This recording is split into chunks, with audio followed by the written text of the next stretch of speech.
श्रीगुरुभ्यो नमः। हरि ओम। श्रीमहागणाधिपतये नमः।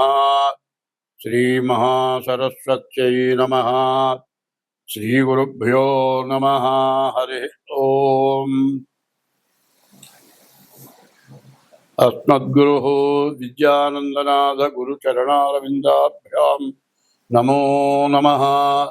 अस्मद्गुरुः काष्ठभगोत्सपवित्रं नारायणयतीश्वरक्षात्रं वन्दे दासकुटिस्थं कृतं रामायणदासस्वामिनं रामानुजदासस्वामिनं नमो नमः।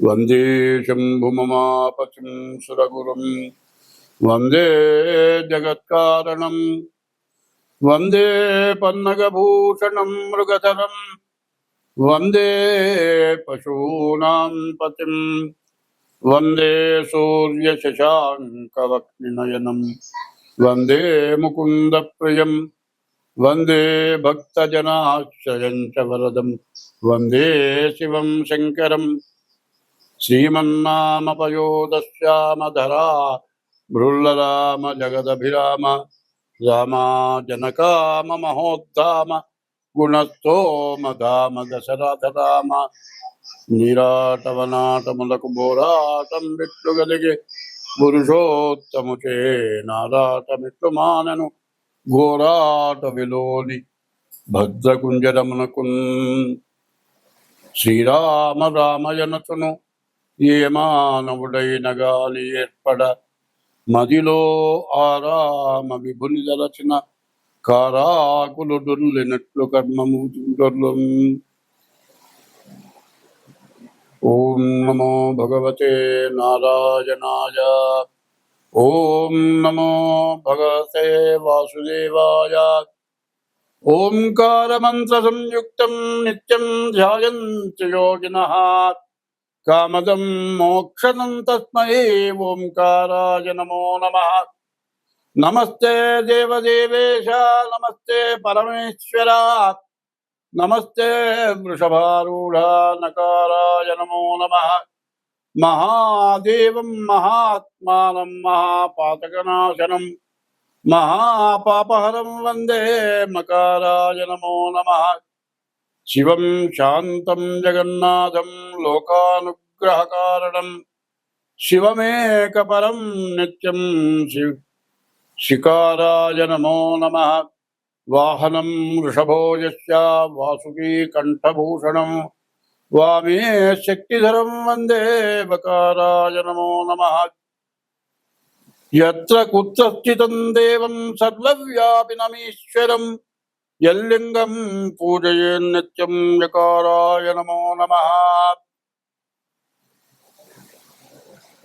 యక్కర్త జగతాం భర్త సంహర్త మహసాం నిధిః ప్రణమామి తమాదిత్యం బహిరంతస్తమోపహం. నేను శ్రీ గురుభ్యో నమః చెప్పంటా.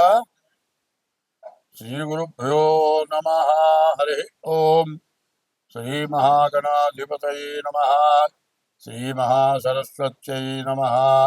శ్రీ గురుభ్యో నమః. హరి ఓం.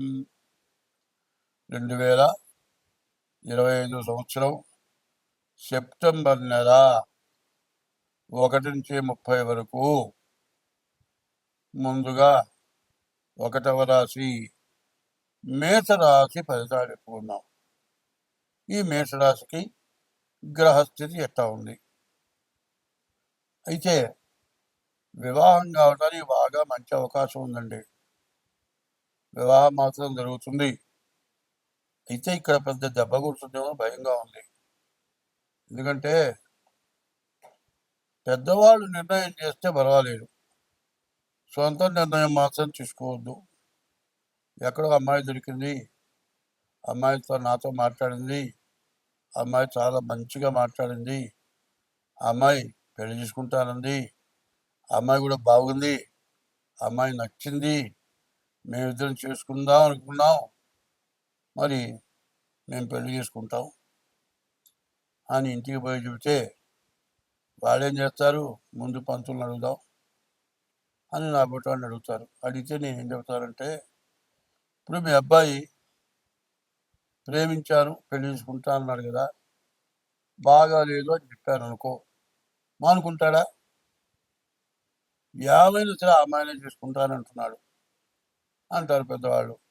ఇక అట్లాంటప్పుడు నేను చెప్పే పని లేదు, మీరు చెప్పే పని లేదు, చేసుకోండి వాళ్ళిద్దరిని, ఇక నేను చెప్పను అంట. ఎందుకంటే మరి ఏమిటంటే ముందుగా నిర్ణయం తీసుకోకూడదు.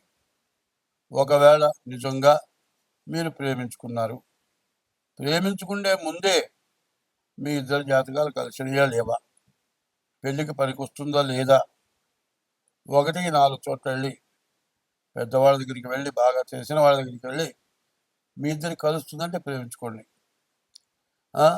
పెళ్లి చేసుకోండి. కాదు లేదా పూలదండలు వేసుకుని ఇంటికి వెళ్ళిపోండి. నేను కాదన్ను.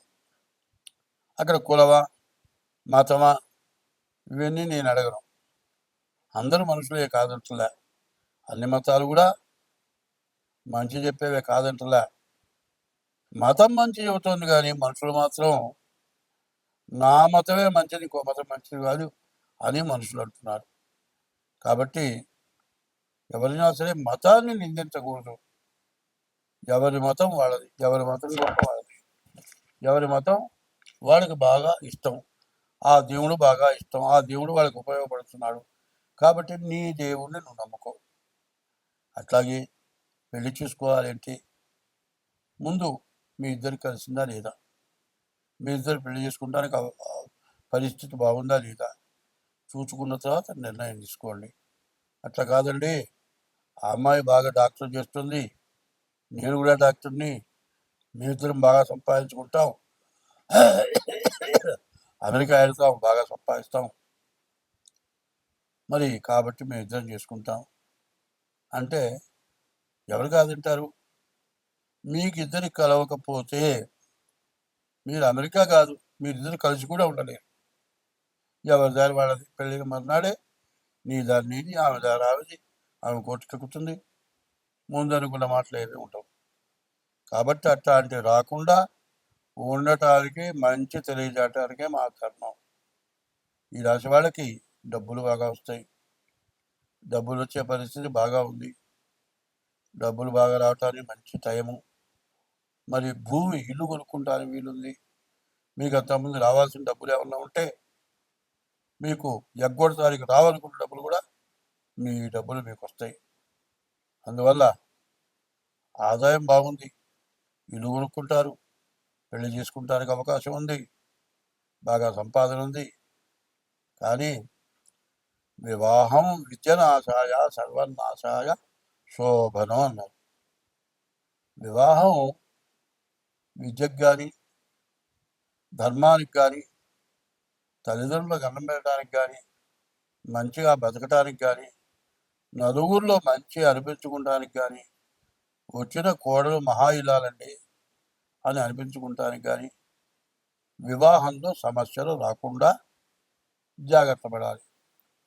ఎందుకంటే తల్లిదండ్రులని ఆడపిల్లలు 10 సంవత్సరాల వరకే పెంచుతారు, అక్కడి నుంచి పెళ్లి చేసి అత్తగారింటికి పంపించేస్తారు. మా పని అయిపోయింది అంటారు. ఇక ఎప్పుడన్నా పండగకో పబ్బానికో లేకపోతే మీ ఇంట్లో ఏదైనా కార్యం అయితేనో మేము గుడ్డలు పెడతాం, ఇంక మాకేమి పని లేదు అంటారు. అప్పుడు ఆ పిల్లెట్టా ఉండాలి? తల్లిదండ్రులలాగా అత్తామామను చూసుకోవాలి, మొగుడితో ప్రేమగా ఉండాలి, పిల్లలను జాగ్రత్తగా చూసుకోవాలి, వచ్చే ఆదాయం పొదుపుగా వాడుకోవాలి. ఈ లక్షణాలని కూడా ఆడమనిషికి ఉండాలి. ఎందుకంటే భూమికి ఎంతో ఓర్పు ఉందిట. భూదేవత మనం చేసే పాపాలన్నిటికీ కూడా ఆమె మీద కాలు పెట్టి తిరుగుతుంటే ఆమె ఓర్చుకుంటుంది. అట్లాగే ఆడమనిషికి కూడా భూదేవతకు ఉన్నంత ఓర్పు ఉంటే మరి ఈ రాశి వాళ్ళు సొంతగా నిర్ణయం చేసుకున్నా, జాతకాలు కలిసినా, కాదు కలవలేదన్నా, ఆడమనిషి జాగ్రత్తగా ఉంటే ఆ కుటుంబానికి ఎటువంటి సమస్య రాదు. ఎవరైనా సరే ఈ రాశి వాళ్ళు పెళ్లి చేసుకుంటాము అనుకుంటే పెళ్ళికి తగినటువంటి సమయం వస్తే మరి మీరిద్దరు నిర్ణయం అయితే పెద్దవాళ్ళు చెప్పింది వినండి.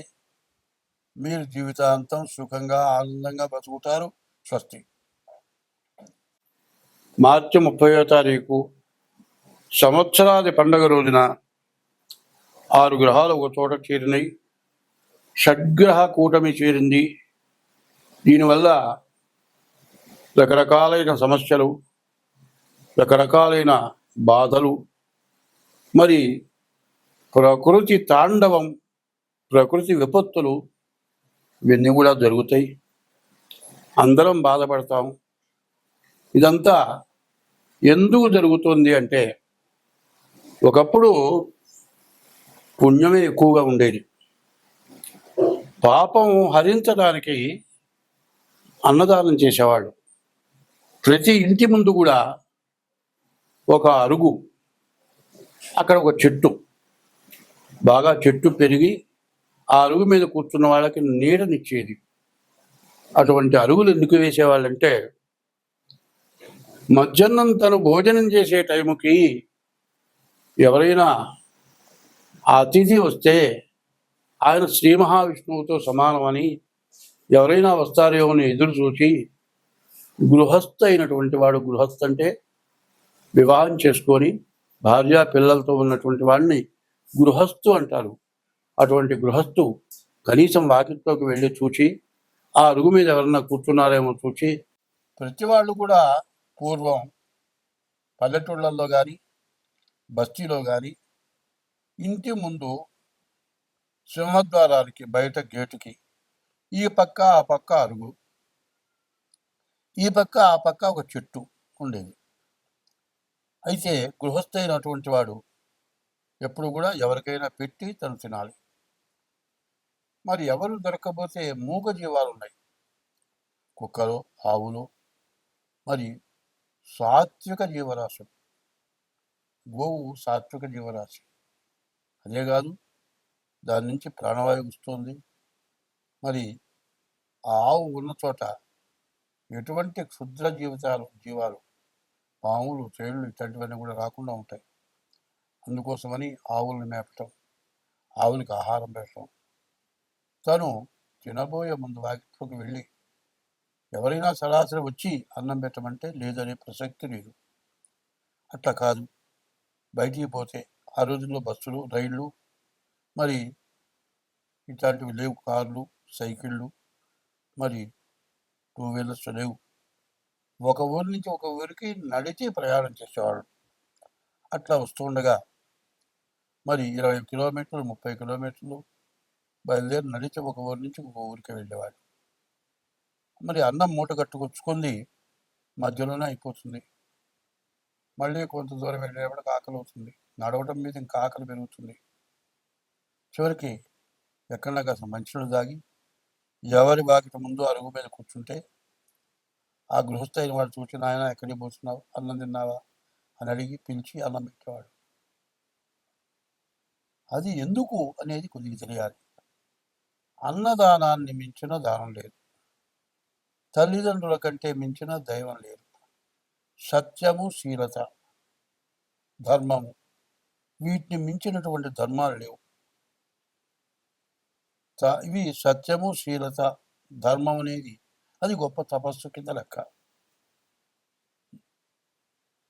దయ, ఆ దయ ఎట్లా ఉండాలి అంటే, మనం ఇంట్లో వరకే వండుకున్నాం, మన వరకే సరిపోతుంది, ఇంకొక మనిషి వస్తే చాలు. అట్లాంటి టైంలో ఎవరైనా వస్తే ముందు ఆ మనిషికి కడుపు నిండా పెట్టి మిగిలింది చిరికాస్త తింటే చచ్చిపోం, బతుకుతాం. తర్వాత అవసరమైతే వండుకొని తింటాం. అది దయ. ఏ జీవరాశికైనా అపకారం జరిగి ప్రాణావసాన స్థితిలో ఉన్నప్పుడు దానికి వైద్యం చేయటం, కనీసం ఎవరైనా చచ్చిపోతే ఎవరు దిక్కులేని వాళ్ళని తీసుకెళ్ళి దానం చేయటం, అది అనాథ ప్రేత సంస్కారే కోటి యజ్ఞ ఫలం లభేత్. దిక్కులేని వాళ్ళని తీసుకెళ్ళి మట్టి చేస్తే కోటి యజ్ఞాలు చేసిన ఫలితం ఉంది అని ఇట్లాంటివన్నీ చేయటమే కాకుండా ఎవరి కులదైవాన్ని వాడు పూజించేవాళ్ళు, ఎవరి ఇంటి దైవాన్ని వాడు పూజించేవాళ్ళు. ఎవరి కులదైవాన్ని, గ్రామదేవతని, ఇంటి దైవాన్ని, ఇంట్లో ఉన్నటువంటి తల్లిదండ్రుల్ని, భార్యని, వాళ్ళకి ఎటువంటి అపకారం జరగకుండా, వాళ్ళెంతో ప్రేమతో, వాళ్ళకి లోటు అనేది లేకుండా పెద్దవాళ్ళని చూడటం, ఇది ధర్మం. ధర్మో రక్షతి రక్షిత. ధర్మాన్ని నువ్వు రక్షిస్తే నిన్ను ఆ ధర్మం రక్షిస్తుంది. ధర్మస్య జయోస్తు. నువ్వు ధర్మంతో ఉంటే నీకు జయమే, అపజయం ఉండదు. అధర్మస్య నాశోస్తు. అధర్మం ఎక్కడైతే ఉంటుందో అక్కడ మొత్తం నాశనం అయిపోతుంది. ధర్మస్య జయోస్తు, అధర్మస్య నాశోస్తు. ప్రాణిషు సద్భావనాస్తు. ప్రాణి, ఏ జీవరాశి ప్రాణి అయినా సరే మంచి భావనతో ఉండి, దానికి బాధ కలిగినప్పుడు ఆ బాధ పోవటానికి మార్గం ఏదో చూచి దాన్ని బతికించేది ప్రాణిషు సద్భావనాస్తు. విశ్వస్య కళ్యాణమస్తు. విశ్వం, విశ్వం అంటే ప్రపంచం మొత్తం. విశ్వస్య కళ్యాణమస్తు అని చెప్పింది. అది అందరూ కూడా పాటించేవాళ్ళు. దాదాపు ఇప్పటికి దాదాపు మాకు ఊహ తెలిసేపటికి, నాకు ఇవాళ 82 సంవత్సరాల వయస్సు. నాకు ఊహ తెలిసే రోజుల్లో అటువంటి సత్య ధర్మాల కట్టుబడి ఉన్నారు. అట్లా ఉన్నారని తెలియటానికి కారణం ఏంటంటే, నాకు 10 సంవత్సరాల వయసు వచ్చేవాడికి నా తండ్రి పూర్తిగా అనారోగ్యవంతుడు. నా తండ్రికి మూర్ఛలు అంటే ఫిట్స్ వచ్చేవి. అమావాస్యకి పౌర్ణమికి ఫిట్స్ వచ్చేవి. కిందపడి గెల గెల గెల గెల తన్నుకొని ఆ చేతులు కాళ్ళు కొట్టుకుపోయి దెబ్బలు తగిలి నడిచిపోతూ ఉంటే ఏ గోడ మీద పడతాడో ఎక్కడ పడతాడో తెలియదు. ఒళ్ళంతా దెబ్బలు తగిలి నాలికంతా బాగా కొరుక్కొని ఆ ఫిట్ వచ్చినప్పుడు ఆ పుండ్లు మారి అన్నం తినాలంటే కనీసం పాలు మజ్జిగ పోస్తే కూడా నోరు మంట పుట్టేది. అట్లాంటి బాధ నా తండ్రి పడ్డాడు. 10 సంవత్సరాల వయసు నుంచి ఆయనతో చాలా కష్టపడ్డాం. అట్లా ఆయన ఏమీ సంపాదన లేకుండా పోయినాడు. నాకు చెల్లెళ్ళు ఇద్దరు, నాకు అక్కలు ఇద్దరు, మా తల్లి తండ్రి, ఇంతమందివి జీవించాలి. ఏదో నా చేతనేది చేసి, బ్రాహ్మడికి ఒక పద్ధతి ఉంది, ఉపనయనము నాటి మాట ఉన్నది సుమతి అని. ఉపనయనం రోజున ఎంత కోటీశ్వరుడైనా, రాజాది రాజులైనా ఒడుగైన తర్వాత భవతీ భిక్షాందేహి, భవాన్ భిక్షాందేహి అని ముష్టిస్తారు. అది ఎందుకంటే ఏ మహాపతివ్రత చేతి మీదుగా ఇచ్చినటువంటి దానం, ఆహారం, దానివల్ల మంచి విద్యావంతులు అవుతారని ధర్మశాస్త్రం చెప్తుంది. ఉదయం పూట ముష్టికి వెళ్ళేవారు బియ్యానికి, మధ్యాహ్నం పూట బ్రాహ్మణ ఇళ్ళకి మదవకానికి వెళ్ళి కష్టపడి చదువుకొని ఈరోజు కూడా వాళ్ళకి, నేను చదువుకునే రోజుల్లో నాకు స్టైఫండ్ నెలకింతనిచ్చేవాళ్ళు. అట్లా వాళ్ళంతా ఇస్తే నా కుటుంబాన్ని పోషించుకొని నేను చదువుకొని, మరి కుటుంబానికి చాలనంత సంపాదన వచ్చిందాకా చదువుకొని, కనీసం అప్పుడు నాకు 300 వచ్చేవి. స్టైఫండ్ ఇచ్చేది. అందరి ఇంటిని కొంతమంది ఇచ్చేవాళ్ళు. 150 రూపాయల ఆదాయం రాగానే నేను మీ దగ్గర తీసుకోనంటే, ఒక ఆయన పిలిచి, ఎలా నీకు ఎంత వస్తుందిరా అంటే, నాకు 150 వస్తుందండి సంపాదన. మరి మేము ఇచ్చేది ఎంత వస్తుందంటే 300 వస్తుంది. సగమే కదరా అంటే నేను అన్నాను, సగమేనండి. మీ 300 నా 150 ఉంటే నాకు అహంకారం పెరుగుతుంది. అదే 150తో కష్టపడి సంపాదించుకుంటాను, పైకి వస్తాను, నా తల్లిదండ్రులను పోషించుకుంటాను, మా ఆడపిల్లల పెళ్ళిళ్ళు చేస్తాను అంటే ఆయన అన్నాడు, ఆయన పేరు చెరువు సూర్యనారాయణ గారు, గుంటూరు మహానుభావుడు. ఆయన లేరు, ఏ లోకంలో ఉన్నారో. ఆ మహానుభావుడు నన్ను శత విధాల కనిపెట్టి చూస్తుంటే నీ పిల్లల పెళ్ళిళ్ళైతే చెప్పు నాయనా, ఒకళ్ళ పెళ్ళి నా సొంత డబ్బులతో చేస్తాను, మిగతా వాళ్ళకు కూడా సహకరిస్తానంటే అంత పరిస్థితి చేస్తానండి అని నా కష్టార్జితంతో చెప్పలబడి ఆడపిల్లల పెళ్ళిళ్ళు జరిగిపోయినాయి. 18 నుండి 19 వచ్చేవాడికి మా నాన్నగారు పోయినాడు. మరి మా నాన్నగారు పోయిన తర్వాత 20 సంవత్సరాల నుంచి కష్టపడి సంపాదించుకొని బతికాను. ఆ రోజుల్లో అందరూ సత్యానికి ధర్మానికి నిలబడ్డారు కాబట్టి ఇవాళ నేను, నా తల్లిదండ్రులు, మా కుటుంబం, మా వంశం బాగుపడింది. ఏ మహాతల్లి చేతి మీదుగా పెట్టినటువంటి ధర్మంతో నేను ఇవాళ 10 మందికి చెప్పేటట్లుగా మరి అమెరికా, రష్యా, ఆస్ట్రేలియా ఇట్లాంటి దేశాల నుంచి జాతకం చెప్పమని ఫోన్లు వస్తూ ఉన్నాయి. దాంతో నేను జీవిస్తున్నాను. అప్పుడు అంత ధర్మం ఉంది, ఇప్పుడు అంత ధర్మం లేదు. ఎందుకు లేదు అంటే వచ్చేది చాలని పరిస్థితి. పిల్లల్ని చదువుకు చేరిస్తే ఎల్కేజీ నెలకి కనీసం చాలా ఖర్చు ఎక్కువ అవుతుంది అంటున్నారు. వాళ్ళ సంపాదన సగం కూడా చాలటం లేదు అంటున్నారు పిల్లల చదువులకే.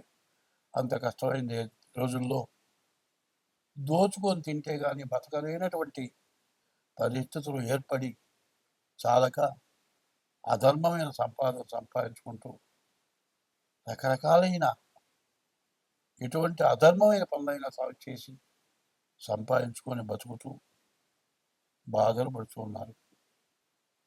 ఇప్పుడు మరి 2025 మార్చి 30వ తారీఖున 6 గ్రహాలు మరి మీనరాశిలోకి, 6 పాపగ్రహాలు, షడ్గ్రహ కూటమి వచ్చింది.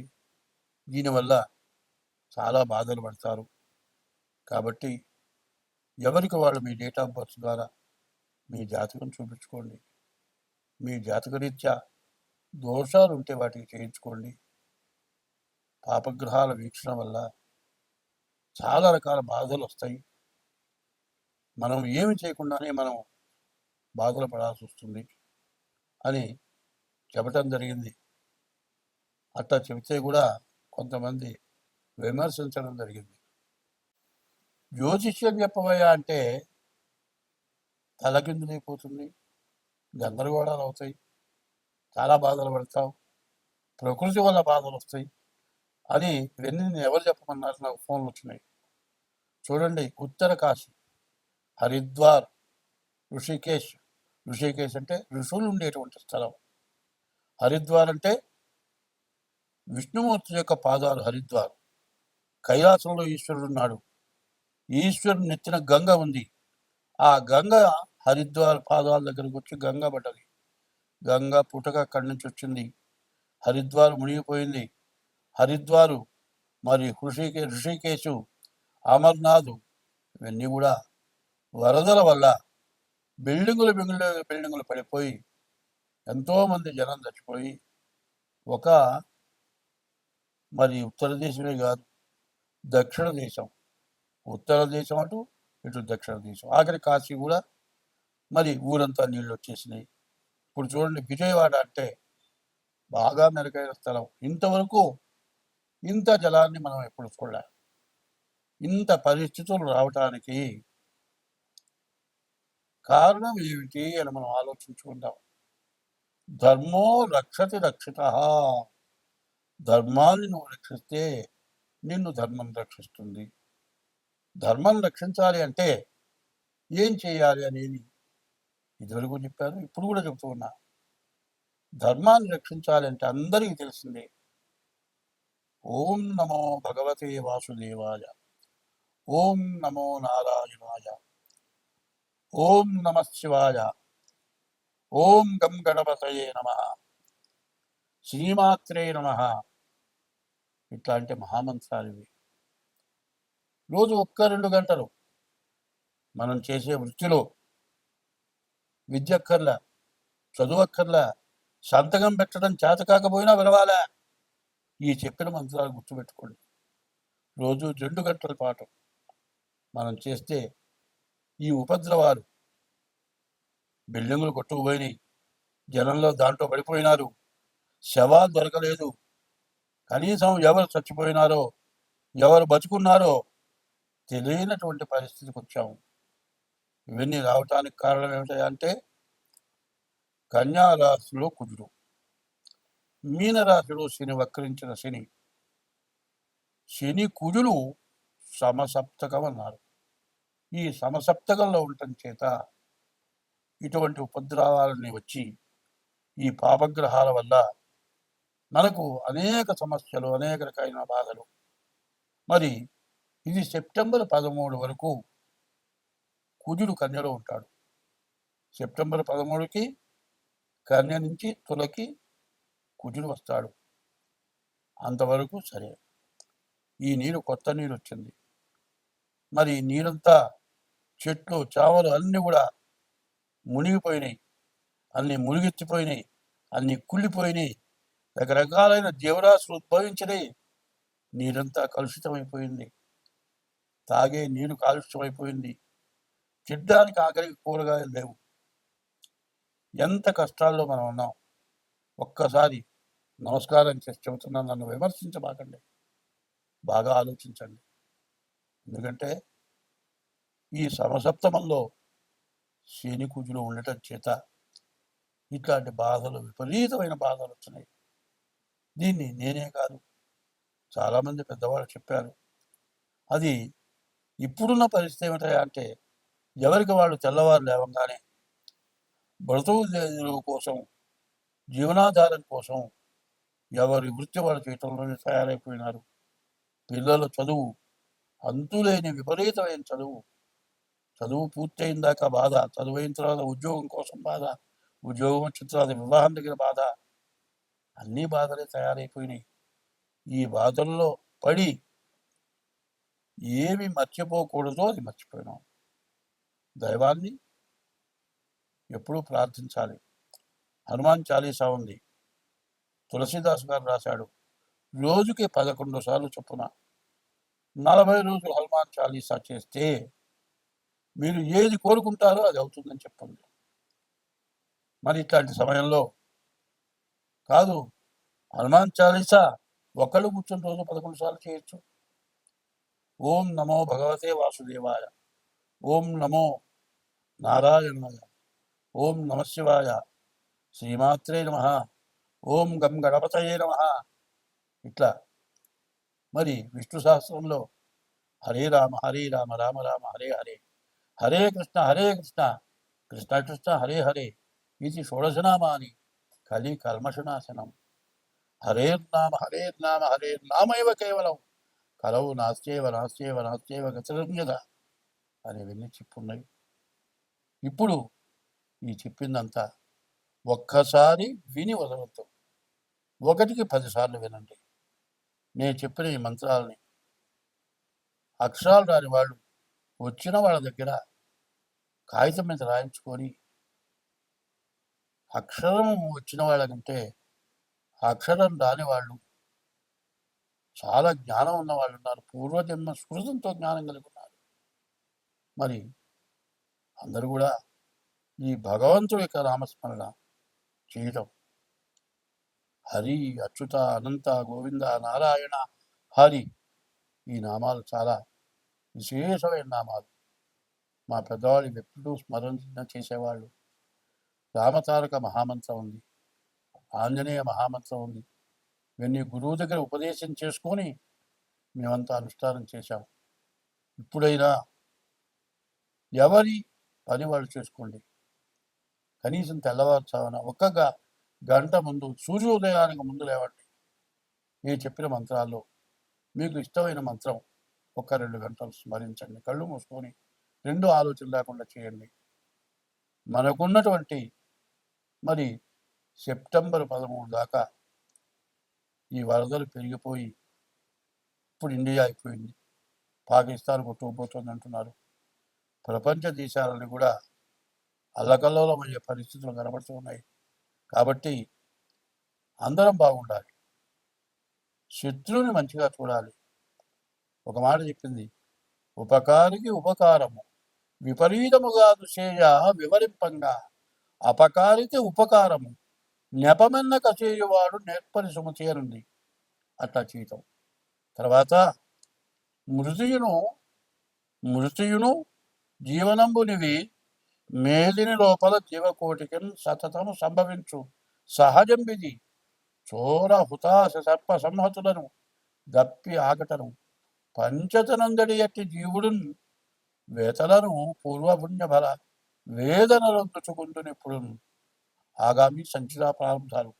పూర్వజన్మలో ఈ జన్మలో మనల్ని కన్నవాళ్ళు చేసినటువంటి అధర్మమైన అసత్యమైన పాపమైన కృత్యాల వల్ల మరి కొండల మించి దుల్లి చచ్చిపోవటమో, ఏదో తగలబడిపోయే చోట పోయి అందులో పడి చచ్చిపోవటమో, దిక్కు ముక్కు లేక అడవిలో ప్రయాణం చేస్తూ నీళ్లు దొరక్క దాహం తీరక మంచినీళ్ళు లేక చచ్చిపోవటమో, రోగాల వల్ల చచ్చిపోవటమో, నడిచి వెళ్ళేటువంటి మనిషి కాలుదారి ఏదో బావిలో పట్టమో, కాదండి కాలుదారి పడి కాలు విరిగిపోయి ఎవరు తీసుకెళ్లేవాడు లేక, ఎవరు మనుషులు దొరక్క 2 రోజులు 3 రోజులు అక్కడే పడి ఉండి చివరికి తిండి లేక, నీళ్లు లేక, వైద్యం లేక చచ్చిపోవటం, ఇట్లాంటివి చాలా జరుగుతున్నాయి. ఇవన్నీ ఎందుకు? నీవు పూర్వజన్మలో ఈ జన్మలో నీవు చేసుకున్న పాపాల వల్ల జరుగుతున్నాయి. ఇటువంటి పాపాలన్నీ కూడా హరించిపోవాలి అంటే ఇదివరకు జర్మనీ కర్పూరం అని వచ్చేది. ఇంతలా ముద్ద కర్పూరం పళ్ళల్లో పెట్టి వెలిగిస్తే మొత్తం నీరైపోయేది. కిలోమీటర్ దూరం చల్లదనం వచ్చేది. ఆ కర్పూరం మొత్తం నీరైపోయి కరిగిపోయేది. అట్లా సమస్త పాపాలు కూడా హరించుకుపోతాయి. మనం రోజు తింటున్నాం, 3 పూట్లా తింటున్నాం. తిన్నదని తిన్నట్టు అరిగిపోయి హరించుకుపోతుంది. ఎంత తిన్నా అయిపోతూనే ఉంది. అట్లాగే సముద్రాలు ఎండిపోతున్నాయి, కానీ జలుబుకి ముక్కులు మాత్రం ఎండిపోవట్లే. ఎంత తిన్నా ఈ కడుపులో ఆహారం జీర్ణమైపోతుంది. ఎంత సంపాదించినా ఎంత తిన్నా ఈ పొట్టకి తిండి మరి జీర్ణించుకోలేకపోయినా ఇట్లాంటి వరదల వల్ల కానీ కాలుష్యాల వల్ల కానీ జలుబు, దగ్గు, జ్వరం ఇటువంటివి వస్తున్నాయి. మరి ఇవన్నీ పోవాలి అంటే భగవంతుడి యొక్క నామస్మరణ ఎవరికి వాడు చేయటం. ఏదైనా కొంతమంది కలిసి తిండి యాగము, రుద్రయాగము, లేకపోతే శతచండి యాగము, మహారుద్ర యాగము, సుదర్శన హోమము, ఇట్లా భాద్రపదం గణపతి హోమము ఇట్లాంటివి జరగటానికి ప్రోద్బలం ఇచ్చి అందరూ బాగుండాలి, మనం బాగుండాలి, ప్రతి జీవరాశి బాగుండాలి. ఇటువంటి సదుద్దేశంతో అందరూ కూడా కలిసికట్టుగా ఉండటమే కాక ప్రత్యేకించి మీ డేట్ ఆఫ్ బర్త్ ద్వారా కానీ మీ హస్త సాముద్రిక ద్వారా కానీ మాకు కూడా తినటానికి నోరుంది, మరి హరించుకుంటానికి పొట్ట ఉంది. దీనికోసమే మేము కూడా జీవించాలి కాబట్టి తగిన ఫీజు చెల్లించి మీ జాతకాలు చూపించుకోండి. మీ జాతకాల్లో ఉన్న దోషాలు ఏమన్నా ఉంటే దానికి పరిహారాలు ఏమన్నా ఉంటే చెప్పడం చేయించడం కూడా జరుగుతుంది. మీరు ఎట్లా చేసుకోవాలి అనుకునేటట్లయితే మా ఫోన్ నెంబర్ 7801071946 ఇదొక నెంబరు, 6300061241 ఈ నెంబరు.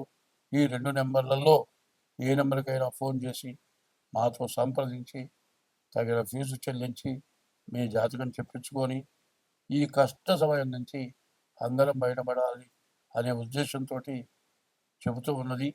దీని అందరూ కూడా శ్రద్ధతో విని నేను చెప్పింది ఏమన్నా తప్పులు ఉంటే తప్పులుగా భావించొద్దు, ఒప్పులుగా తీసుకోండి. హంస నీలక్షీర న్యాయం అన్నారు. హంస పాలల్లో నీళ్లు కలిపితే నీళ్లు వదిలేసి పాలు తీసుకుంటుందట. ఇప్పుడు అట్లాగే నేను చెప్పిన దాంట్లో నీళ్లు లాగా పనికిరానివి తప్పుడు మాటలు, ఎవరన్నా బాధ పెట్టే మాటలు ఉంటే వాటిని వదిలేసి నేను చెప్పే మాటలు ఏమైనా మంచి ఉంటే ఆ మంచిని మాత్రం తీసుకోండి. ఆ మంచిని అవలంబించండి. మీరు బాగుంటారు, నేను బాగుంటాను, అందరం బాగుంటాం, దేశం బాగుంటుంది. స్వస్తి.